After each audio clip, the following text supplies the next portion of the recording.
आज पूरे देश के लिए और पूरे सनातन के लिए परेशान करने वाली एक कैग रिपोर्ट विधानसभा में प्रस्तुत की गई और मुख्यमंत्री जी को और उत्तराखंड सरकार को जवाब देना होगा। लगातार कैग की रिपोर्ट कह रही है कि हरिद्वार में गंगा जल 20 कैटेगरी का पानी वहाँ पर है। फिर कैग बोलता है 18 एसटीपी लगातार कम है, बंद है। नमामि गंगे पर एक बड़ा प्रश्न चिन्ह उठा रहे हैं। जी हां दोस्तों, एक ऐसी रिपोर्ट जिसने सरकारी सिस्टम और ठेकेदारों के गठजोड़ पर बड़े सवाल खड़े कर दिए। करोड़ों रुपए की वसूली का मामला सामने आ गया और अब इस पर सियासी और प्रशासनिक हलकों में हड़कंप भी मचा है। कैग की रिपोर्ट ने ऐसे कई मामलों की परतें दगड़ियों खोल दी जहां ठेकेदारों और अफसरों के बीच कथित मिलीभगत से सरकारी खजाने को भारी नुकसान पहुंचा दिया गया। रिपोर्ट में सामने आया कि नियमों की अनदेखी कर काम दिए गए और भुगतान भी कर दिया गया। कैसे हो गया यह खेल? किसी को कानो कान खबर तक नहीं लगी, भनक तक नहीं लगी। अब क्या करेगी सरकार, बताऊंगा आपको पूरी खबर अपनी इस रिपोर्ट के जरिए। नमस्कार, पहला मैं पंकज रौतेला, आप देख रहे हैं अपना उत्तराखंड न्यूज। दोस्तों, बड़ा ही हैरान करने वाला मामला है ये जो मैं बताने के लिए आया हूं। एक तरफ प्रदेश की सरकार गैरसैंण में महा बजट पेश कर रही थी, सरकार की तरक्की की खूब बातें हो रही थी, तो वहीं दूसरी ओर सदन के पटल पर रखी गई कैग रिपोर्ट ने सबको हैरान कर दिया। जिसने देखा उसकी आंखें खुली की खुली रह गई। वो इसलिए दोस्तों क्योंकि गैरसैंण विधानसभा में सरकार की ओर से महालेखा परीक्षक की रिपोर्ट पेश हुई। दोस्तों, मार्च 2022 की अवधि की इस रिपोर्ट में सरकारी विभागों और अधिकारियों की ओर से बरती जा रही कई लापरवाहियों का खुलासा हो गया। वो कैसे, सिलसिलेवार तरीके से बताऊंगा आपको। दोस्तों, रिपोर्ट के अनुसार राज्य में लोक निर्माण विभाग, सिंचाई और ग्रामीण निर्माण विभाग की ओर से कराए जाने वाले काम में उप खनिज के उपयोग पर रॉयल्टी ठीक से वसूली नहीं जा रही है। नियमों के तहत 5% की दर से रॉयल्टी वसूली जानी चाहिए थी, लेकिन अधिकारियों ने इसे सिर्फ 1% की दर से वसूला, जिससे राज्य को 252 करोड़ रुपए का नुकसान पहुंचा है। अब दोस्तों, जब नुकसान सैकड़ों करोड़ का हो तो बात दूर तलक जानी लाजमी है। और हां, इसे अफसर और ठेकेदारों के गठजोड़ के रूप में देखा गया। रिपोर्ट में सभी जिलों के डीएम और संबंधित विभाग के आला अधिकारियों को जिम्मेदार ठहराया गया है। थोड़ा गौर कीजिएगा, मैं आपको आगे बता रहा हूं खेल कैसे हुआ और किसने किया। दोस्तों, सीएजी ने पाया कि 2021 के कुंभ के लिए जारी की गई कुल 806 करोड़ की धनराशि में से मेला अधिकारी ने 586 करोड़ रुपए ही जारी किए, जबकि 219 करोड़ रुपया जारी ही नहीं हो पाया।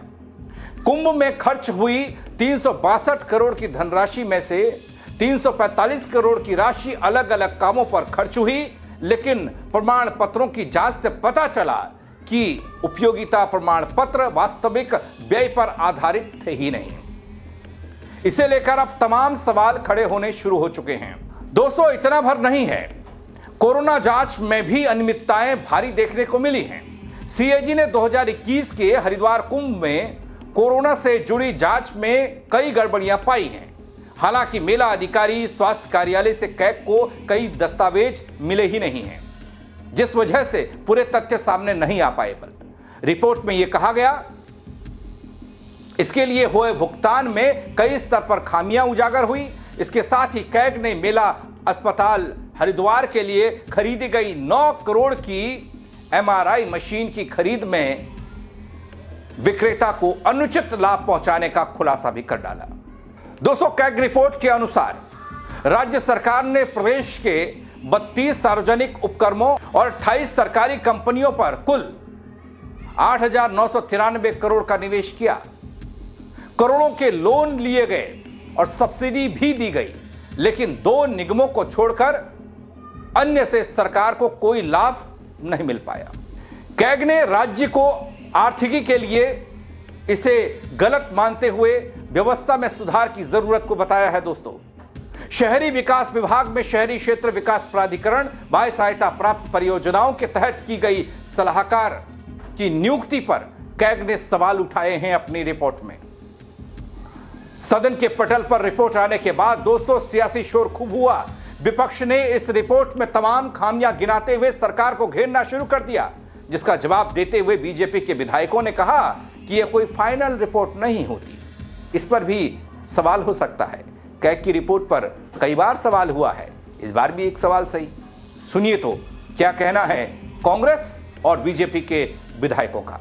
आज पूरे देश के लिए और पूरे सनातन के लिए परेशान करने वाली एक कैग रिपोर्ट विधानसभा में प्रस्तुत की गई और मुख्यमंत्री जी को और उत्तराखंड सरकार को जवाब देना होगा कि इस कैग रिपोर्ट के अनुसार अगर इसमें जो पिन पॉइंट की हैं चीज़ें आप चाहें आप देख सकते हैं, आप पढ़ सकते हैं।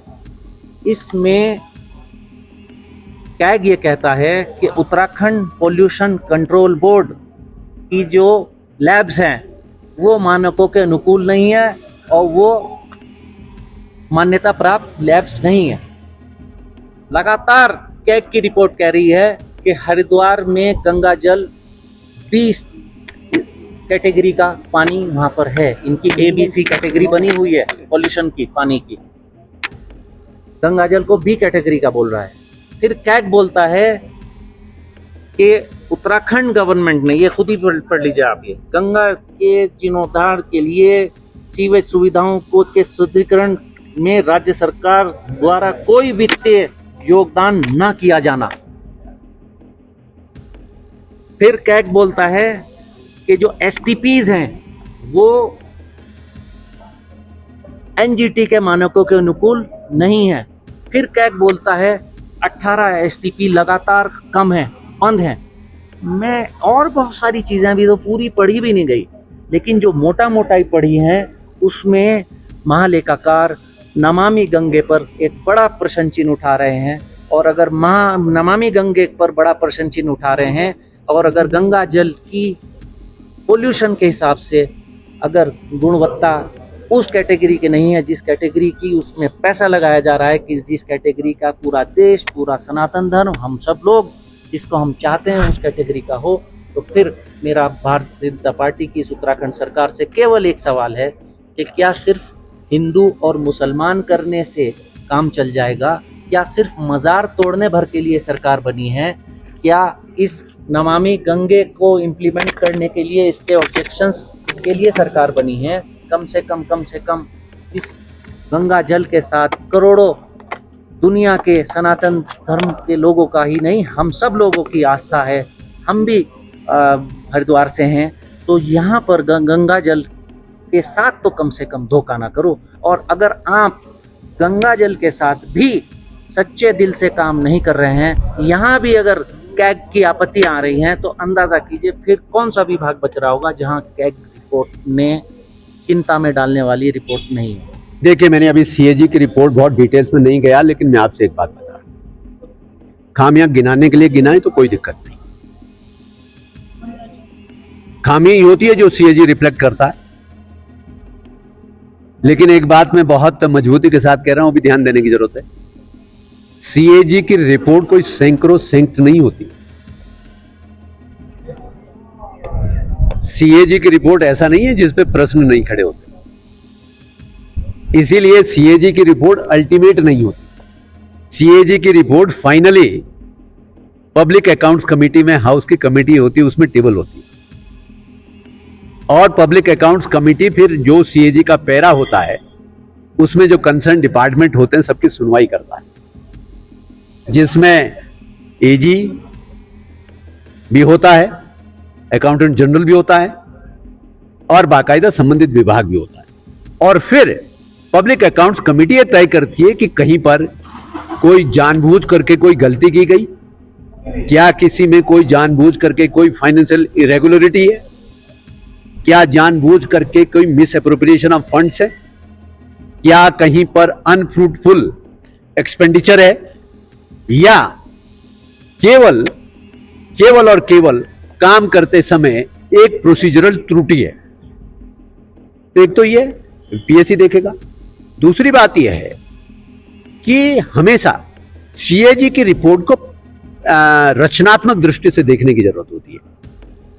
ऑडिट है ना, वो जब ऑडिट हुआ उसने कोई खामी उजागर की तो उससे क्या होता है, मार्गदर्शन होता है उन विभागों का, क्या भाई कहां कहां पे कमी है, उसको किस प्रकार से ठीक करने की जरूरत है। जब कामकाज करते हैं तो कुछ कमी रह जाती है, तो इस प्रकार से विभाग उसमें करेक्टिव कोर्स करेक्शन का भी काम करता है।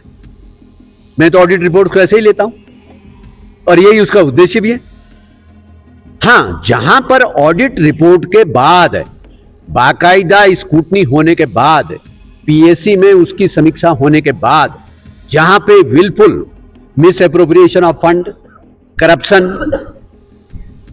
डाइवर्जन ऑफ फंड या अनफ्रूटफुल एक्सपेंडिचर बदनीयती से, निश्चित रूप से वहां फिर कार्रवाई भी होती है, वहां फिर मुकदमा भी दर्ज हो सकता है, वहां पर कोई एफआईआर भी फाइल हो सकती है, उसमें प्रशासनिक और वैधानिक कार्रवाई भी हो सकती है।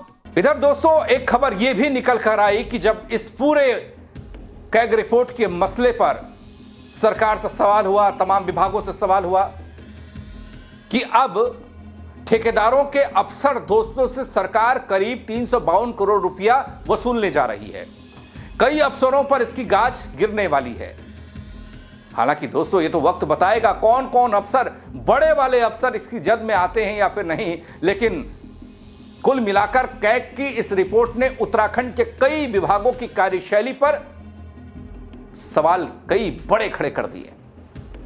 उपखनिज रॉयल्टी से लेकर कुंभ मेले के खर्च, कोरोना जांच और सरकारी कंपनियों में निवेश तक ऐसे मामले सामने आए हैं जिससे सरकारी व्यवस्था में खामियों की तस्वीर साफ हो रही है। फिलहाल इस रिपोर्ट ने सियासी हलके में हलचल मचाई है। आगे इस पर क्या होगा, क्योंकि बजट सत्र खत्म होने के बाद चुनावी बयार चलेगी, क्या उस दौरान भी इससे मुद्दा बनाया जाएगा या फिर कुछ और, क्योंकि जो वसूली का जिक्र सरकार कर रही है, जो उड़ती उड़ती खबरें आ रही हैं, वो वसूली करने में कितनी कामयाब हो पाएगी सरकार, वो कौन कौन से विभाग और कौन कौन से विभाग के बड़े अधिकारी हैं जो नपेंगे बल, ये तो वक्त बताएगा। दोस्तों कैग की रिपोर्ट देरी से आती है। 2021-22 की रिपोर्ट 26 में आई, लेकिन कई तरह की खामियां थी। इन खामियों को लेकर प्रदेश को हुए नुकसान का मतलब आपको नुकसान, हर जनमानस को नुकसान, उसकी आर्थिकी पर चोट है। इसको लेकर आप क्या कहेंगे, अपनी राय जरूर दीजिएगा दोस्तों, कमेंट करके बताइएगा, खबर को शेयर कीजिएगा। मेरे साथ जुड़ने के लिए आप सबका बहुत शुक्रिया। जय उत्तराखंड। आज पूरे देश के लिए और पूरे सनातन के लिए परेशान करने वाली एक कैग रिपोर्ट विधानसभा में प्रस्तुत की गई और मुख्यमंत्री जी को और उत्तराखंड सरकार को जवाब देना होगा। लगातार कैग की रिपोर्ट कह रही है कि हरिद्वार में गंगा जल 20 कैटेगरी का पानी वहाँ पर है। फिर कैग बोलता है 18 एसटीपी लगातार कम है, बंद है। नमामि गंगे पर एक बड़ा प्रश्न चिन्ह उठा रहे हैं